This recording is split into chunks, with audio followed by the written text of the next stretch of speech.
सबसे पहले केंद्र की नरेंद्र मोदी सरकार ने बीते शनिवार को केंद्रीय कर्मचारियों के लिए यूनिफाइड पेंशन स्कीम एकीकृत पेंशन योजना यानी यूपीएस को स्वीकृति दे दी है।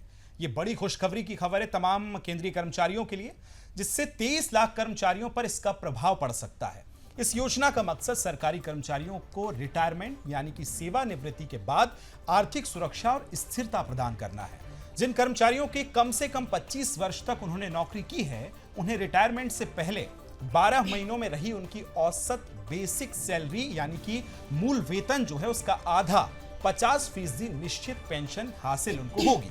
अब 25 वर्ष से कम जो नौकरी करने वाले शिक्षक हैं उनके लिए क्या कुछ है वो भी आपको बताते हैं।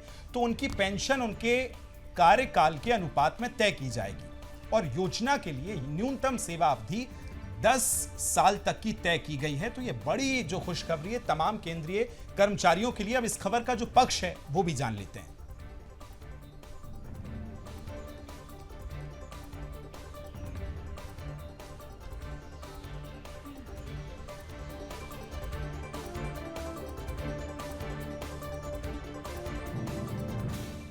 तो चलिए अब खबर का पक्ष जान लेते हैं। यूपीएस यानी यूनिफाइड पेंशन स्कीम के अंतर्गत निश्चित पेंशन और निश्चित फैमिली पेंशन को इन्फ्लेशन इंडेक्स के तहत रखा गया है। इससे समायोजन से सुनिश्चित होगा कि पेंशन की राशि का इन्फ्लेशन यानी कि महंगाई के साथ जो तालमेल है वो बना रहे। वहीं से एकीकृत पेंशन योजना पर केंद्रीय मंत्री जितिन राम मांझी ने कहा कि इससे हमारे 25 लाख कर्मचारियों को फायदा मिलेगा। अगर इस पर राज्य सरकारें राजी हो जाए तो 90 लाख कर्मचारियों को इससे फायदा मिले। ये नरेंद्र मोदी का एक ऐतिहासिक कदम है। परिश्रम को उन्होंने उचित दाम देने का काम किया है, इसके लिए हम उनका आभार व्यक्त करते हैं। अब इस खबर का आपने पक्ष जाना, इस खबर का विपक्ष क्या कहता है वो आपको बताएंगी मेरी सहयोगी कनिका।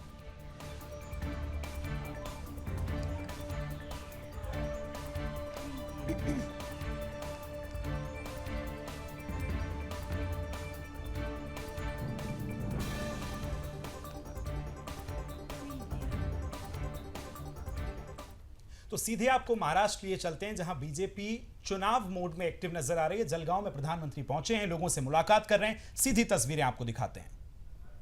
तो प्रधानमंत्री मोदी तमाम महिलाओं से बातचीत कर रहे हैं, किस तरह से उनको स्कीम्स का लाभ मिला है। इससे पहले जब जलगांव में प्रधानमंत्री ने संबोधित किया था तो उन तमाम योजनाओं का जिक्र उन्होंने किया था जो महाराष्ट्र की लखपति दीदियों को इन योजनाओं, इन स्कीम्स का फायदा मिल रहा है। और उनसे 1 टू 1 चर्चा प्रधानमंत्री की अमूमन कनिका ये हमें देखने को मिलता है, जब कहीं वो पहुंचते हैं वहां के आम लोगों से, महिलाओं से वो लोग बातचीत जरूर करते हैं। बिल्कुल। और देखिए, महाराष्ट्र में चूंकि विधानसभा चुनाव भी होने वाले हैं, उससे पहले पूरी तरीके से देखा जाए तो Bharatiya Janata party active mode में यहां पर नजर आ रही है। प्रधानमंत्री का ये दौरा महाराष्ट्र विधानसभा चुनाव से पहले काफी ज्यादा महत्वपूर्ण माना जा रहा है और सुबह से ही वो महाराष्ट्र में मौजूद हैं। जलगांव से भी हम आपको सीधी तस्वीरें दिखा रहे थे, जहां पर प्रधानमंत्री यहां पर महिलाओं से मुलाकात करते हैं, उनसे बातचीत करते हैं। जो स्कीम्स वहां पर चलाई जा रही हैं उनका कितना लाभ उन महिलाओं को मिल पा रहा है, क्या कोई दिक्कतें आ रही हैं, इस बारे में भी यहाँ पर वो उनसे बातचीत करते हुए नजर आ रहे हैं। ज्योति,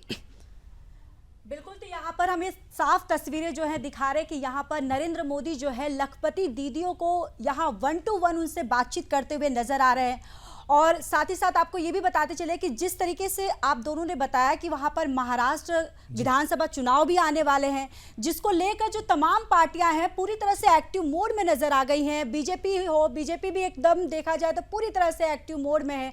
और कहीं ना कहीं ये जो दौरा है पीएम नरेंद्र मोदी का आने वाले विधानसभा चुनाव को लेकर भी काफी अहम देखा जा रहा है।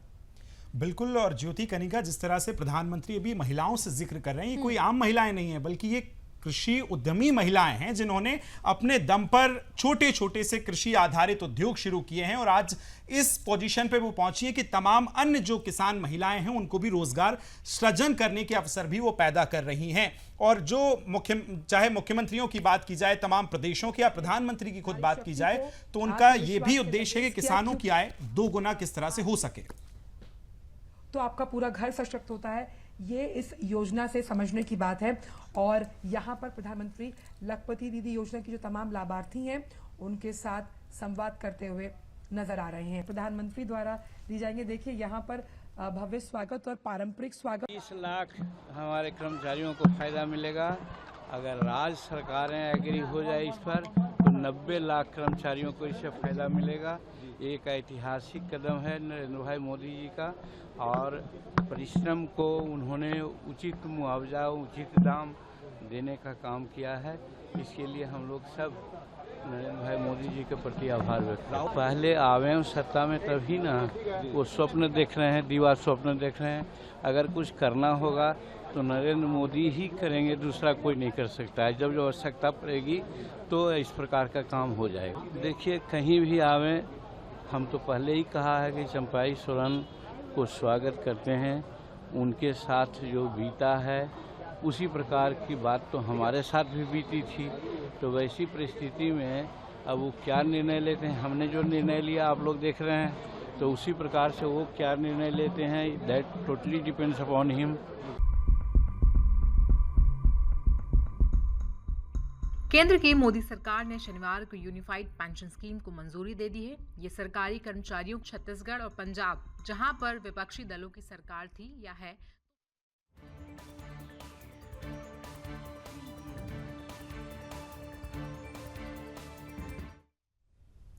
तो चलिए अब खबर के विपक्ष पर नजर डालते हैं। एकीकृत पेंशन योजना यानी कि यूपीएस पर कल प्रधानमंत्री नरेंद्र मोदी ने अपने एक्स हैंडल पर पोस्ट करते हुए लिखा था कि देश की प्रगति के लिए कठिन परिश्रम करने वाले सभी सरकारी कर्मचारियों पर हमें गर्व है। यूनिफाइड पेंशन स्कीम इन कर्मचारियों की गरिमा और आर्थिक सुरक्षा को सुनिश्चित करने वाली है। ये कदम उनके कल्याण और सुरक्षित भविष्य के लिए हमारी सरकार की प्रतिबद्धता को दर्शाता है। वहीं यूपीएस के मुद्दे पर विपक्ष की बयानबाजियां भी तेज हो गई है, जिस पर दिल्ली सरकार में मंत्री सौरभ भारद्वाज ने कहा है कि ये बात साबित हो गई है कि देश की तमाम पार्टियां और विपक्षी दल जो कह रहे थे वो बात सही थी। केंद्र सरकार खुद केंद्र सरकार के ही सभी कर्मचारियों को दबा रही थी। जिस तरह से केंद्र सरकार के कर्मचारियों ने बीजेपी के खिलाफ मतदान किया, उससे बीजेपी की अकल थोड़ी ठिकाने आई है और मुझे लगता है कि वे अन्य फैसलों को भी बहुत जल्द वापस लेंगे। कर देना चाहिए था।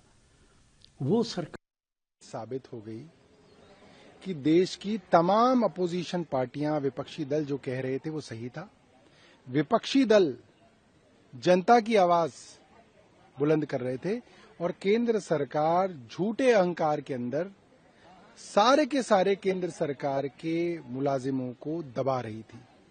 जिस तरीके से केंद्र सरकार के एम्प्लॉइज ने इस बार भारतीय जनता पार्टी के खिलाफ वोट दिया, भारतीय जनता पार्टी की अकल थोड़ी ठिकाने आई है और मुझे लगता है कि बहुत जल्द और भी अन्य जो इन्होंने फैसले लिए, जैसे इन्होंने अग्निवीर का फैसला लिया जिसके अंदर लाखों लोगों को का जो सपना था फौज में जाने का उसको तोड़ा, उस फैसले।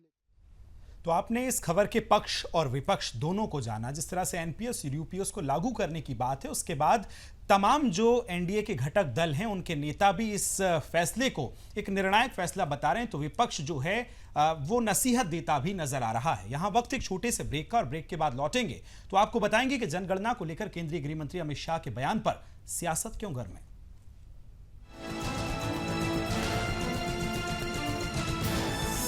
आप देख रहे हैं सुदर्शन न्यूज। जनगणना को लेकर केंद्रीय गृह मंत्री अमित शाह के बयान पर इन दिनों सियासत गर्म है, जिन्होंने अब यह आश्वासन दिया है कि जनगणना का विवरण, जिसमें समय भी शामिल होगा, वो अब ये तय होने के बाद घोषित किया जाएगा। केंद्रीय गृह मंत्री अमित शाह ने इस मुद्दे पर कहा कि जनगणना उचित समय पर कराई जाएगी और जब इस बारे में निर्णय हो जाएगा तब इसकी घोषणा भी कर दी जाएगी। आपको बता दें कि पूरे देश में 1 अप्रैल से 30 सितंबर 2020 तक जनगणना के मकान सूचीकरण चरण और राष्ट्रीय जनसंख्या रजिस्टर यानी एनपीआर को अद्यतन करने की कवायद जो है वो भी चल रही है, लेकिन कोविड-19 के प्रकोप के चलते इसे स्थगित थोड़ा सा आगे पोस्टपोन कर दिया था। अब इस खबर का पक्ष क्या है वो भी आपको बताते हैं।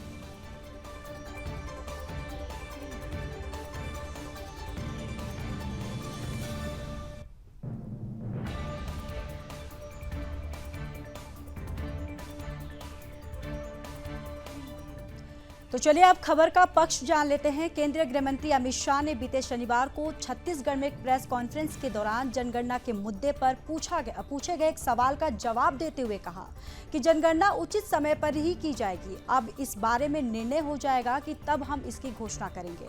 आपको बताते चले कि इन दिनों गृह मंत्री अमित शाह छत्तीसगढ़ के 3 दिवसीय दौरे पर हैं। इस दौरान उन्होंने शनिवार को माओवाद प्रभावित यानी नक्सलवाद प्रभावित राज्यों के शीर्ष प्रशासनिक और सुरक्षा अधिकारियों के साथ नक्सल समस्या पर चर्चा की। जनगणना का काम अभी भी रुका हुआ है और सरकार ने अभी तक नए कार्यक्रम की घोषणा नहीं की है। जनगणना दशक में एक बार फिर कराई जाती है और वही जनगणना केंद्रीय गृह मंत्री अमित शाह के बयान पर वार पलटवार का सिलसिला भी शुरू हो चुका है। अब इस खबर का विपक्ष आप जानिए मेरी सहयोगी कनिका से। जब तय करेंगे तब मैं घोषणा करूंगा, कैसे होगा, कब होगा, कैसे होगा। जी सर, इससे जुड़ा एक और वो सवाल का जवाब इसी में आ ही गया। मुझे मालूम है तुम नेक्स्ट क्या पूछने वाले हो। अब समय आ गया। तो चलिए अब खबर का विपक्ष आपको बता देते हैं। जनगणना को लेकर केंद्रीय गृह मंत्री अमित शाह के बयान पर आरजेडी नेता मनोज कुमार झा ने कहा है कि 2021 के बाद जनगणना ही नहीं हुई है। ऐसा इस देश में पहली बार हुआ है। क्यों रोके हुए हैं? चिंता होती है, संदेह होता है कि इतना विशाल देश जहां बड़े से बड़े मुश्किल दौर में भी जनगणना नहीं रुकी। इसके लिए कोई रॉकेट साइंस नहीं चाहिए, बल्कि एक कॉलम जोड़ना है और उस कॉलम के आधार पर समाज की हकीकत सामने आ जाएगी। अगर हम ये हासिल नहीं करना चाहते तो जाहिर तौर पर हम उसी व्यवस्था को बनाए रखना चाहते हैं कि 2.5 से 3% लोग 96% लोगों की तकदीर का लगातार फैसला करते रहे। अब समय आ गया है। जनगणना के बारे में पूछा गया था। जनगणना ही नहीं हुई है कि इसके बाद ये पहली बार इस देश में हुआ है। क्यों रोके हुए हो भाई? चिंता होती है, अब शक होता है कि इतना विशाल देश जहां बड़ी से बड़ी आपदा में, बड़े से बड़े मुश्किल दौर में जनगणना नहीं रुकी। और रही बात जातिगत जनगणना की, इसके लिए रॉकेट साइंस नहीं चाहिए। एक कॉलम जोड़ना है और उस कॉलम के आधार पर आपको हकीकत समाज की सामने आ जाएगी। कौन कहां लगातार बैठा हुआ है और किसके बैठने की जगह नहीं है। अगर ये हम नहीं हासिल करना चाहते तो जाहिर तौर पर हम उसी व्यवस्था को बनाए रखना चाहते हैं कि 2.5, 3, 4% लोग 96% की तकदीर का लगातार फैसला करते रहें। तो जनगणना और जातीय जनगणना ये कोई नया मुद्दा नहीं है, जब इस पर लगातार बयानबाजी, वार पलटवार और सियासत होती रही है। लेकिन इस खबर के लिए एक और संक्षेप में आपको ये बताएं कि छत्तीसगढ़ अभी केंद्रीय गृह मंत्री पहुंचे हैं और 3 दिन का उनका ये दौरा है। उस दौरान प्रेस कॉन्फ्रेंस में जब एक पत्रकार ने जनगणना पर उनसे पूछा तो उन्होंने कहा कि जब सही समय आएगा तो बता दिया जाएगा। हालांकि इस पर अब सियासत होना तो लाजमी है, लेकिन वक्त एक छोटे से करते हैं। पाकिस्तान ने पीएम नरेंद्र मोदी को शंघाई सहयोग संगठन के अन्य नेताओं के साथ व्यक्तिगत बैठक के लिए आमंत्रित किया है। एससीओ की मीटिंग इस साल अक्टूबर में आयोजित होगी। आपको बताएं कि ऐसा मुमकिन है कि पीएम मोदी इस निमंत्रण को स्वीकार नहीं करेंगे, लेकिन यह देखना दिलचस्प होगा कि क्या वो इस कार्यक्रम में भारत का प्रतिनिधित्व करने के लिए किसी मंत्री को नियुक्त करते हैं या फिर नहीं। इससे पहले उन्होंने पाकिस्तान के साथ तनावपूर्ण संबंधों को देखते हुए ऐसा ही किया था। आपको यह भी बता दें कि पाकिस्तान 15 से 16 अक्टूबर को बैठक की मेजबानी करेगा। ये राष्ट्रीय अध्यक्षों की परिषद के बाद यूरेशियन समूह के दूसरा सबसे बड़ा निर्णय लेने वाला निकाय है। मोदी राष्ट्रीय अध्यक्षों के शिखर सम्मेलन में नियमित रूप से शामिल होते रहे हैं, लेकिन अब पाकिस्तान जाते हैं या अपने किसी प्रतिनिधि को भेजेंगे, ये तो एक बड़ा सवाल है जो कि समय के गर्त में है। लेकिन उससे पहले आपको इस खबर का पक्ष बता देते हैं।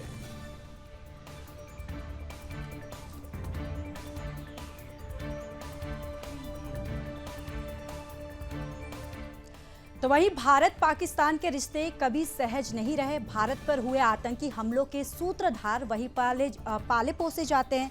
पाकिस्तान छल कपट के सहारे कई बार भारत के खिलाफ षड्यंत्र रचा। भारत के खिलाफ प्रॉक्सी वार चलाना उसकी फितरत है और इस बीच पाकिस्तान ने प्रधानमंत्री नरेंद्र मोदी को न्योता भेजा है। इस संगठन में चीन का प्रभुत्व है। अहम पदों पर भी शी जिनपिंग के लोग जो है वो बैठे हैं। भारत इस प्लेटफॉर्म पर बेहद संतुलित प्रतिक्रिया देता है और एक्सपर्ट इसे पश्चिम विरोधी मंच मानते हैं। भारत भी चीन की चालबाजी से सावधान रहता है और पिछली मीटिंग में भी भारत ने हर बार की तरह चीन के बेल्ट एंड रोड जो प्रोजेक्ट से दूरी बनाने के फैसले पर कायम रहने का ऐलान किया था और साथ ही ये मंच द्विपक्षीय मुद्दे उठाने की इजाजत नहीं देता है। अब इस खबर का पक्ष आपको बताएंगी मेरी सहयोगी कनिका।